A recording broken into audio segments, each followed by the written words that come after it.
প্রিয় বন্ধুরা, সবাইকে স্বাগত জানাচ্ছি আমার বিধান আইটি হোম ইউটিউব চ্যানেলের পক্ষ থেকে। বন্ধুরা, আপনারা যারা প্রাথমিক সহকারী শিক্ষক নিয়োগ পরীক্ষা দিয়েছিলেন তাদের রেজাল্ট সম্ভবত আজকে দিতে পারে। তারা মোটামুটি কার্যক্রম শেষ করে ফেলেছেন। তারা আশা করি আজকে দেওয়ার সম্ভাবনাটাই বেশি। তাই একটি সংবাদ, প্রথম আলো সংবাদপত্রে কী লিখেছে আমরা একটু দেখি। চলে যাচ্ছি কম্পিউটার স্ক্রিনে। দেখেন বন্ধুরা, এই হচ্ছে পত্রিকা। দেখেন, প্রকাশ 21 জানুয়ারি।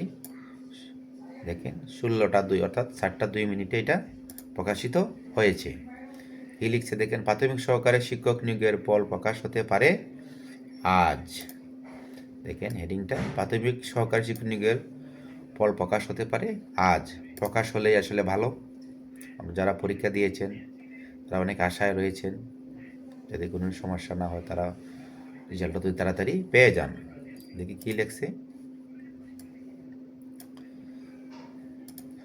সরকারি প্রাথমিক বিদ্যালয়ে সহকারী শিক্ষক নিয়োগ পরীক্ষার চূড়ান্ত ফলাফল আজ বুধবার প্রকাশ হতে পারে। প্রাথমিক শিক্ষা অধিদপ্তরের একাধিক নির্ভরযোগ্য সূত্র আজ দুপুরে বিষয়টি নিশ্চিত করেছে। ফলাফল প্রস্তুতের যাবতীয় কারিগরি কাজ ও যাচাই বাছাই ইতিমধ্যে সম্পন্ন হওয়ায় আজই তা আনুষ্ঠানিকভাবে প্রকাশের প্রস্তুতি নিচ্ছে সংশ্লিষ্ট বিভাগ।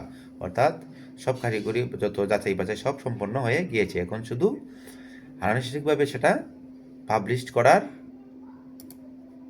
বাকি রয়েছে। এরপর দেখি কি লিখছে। অধিদপ্তরের সংশ্লিষ্ট এক ঊর্ধ্বতন কর্মকর্তা জানান, ফলাফল প্রকাশের জন্য প্রয়োজনীয় সকল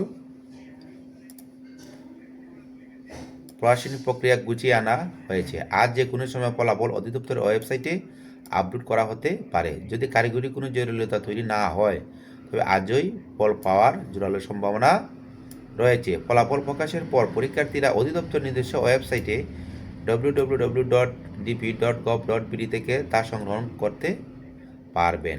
এছাড়া সকল প্রার্থীদের মুঠোফোনে খুদে বার্তার SMS এর মাধ্যমে ফলাফল জানিয়ে দেওয়া হবে। আসলে যারা রেজাল্টের জন্য অধীর আগ্রহে বসে রয়েছেন, হয়তো তাদের মোবাইলে SMS-ও যাবে, কিন্তু SMS-টা হয়তো একটু পরে যাবে, কিন্তু ওয়েবসাইটে তারা আগেই পাবলিশ করে দিবে। এবং পাবলিশ হওয়ার সাথে সাথেই কিন্তু আমার চ্যানেলে আমি যা পাবলিশ অর্থাৎ আপনাদের সামনে উপস্থাপন করার চেষ্টা করব। অবশ্যই আমার চ্যানেলের সাথে আপনারা থাকেন। প্রিয় বন্ধুরা, ভিডিওটি দেখার জন্য সবাইকে ধন্যবাদ জানাচ্ছি।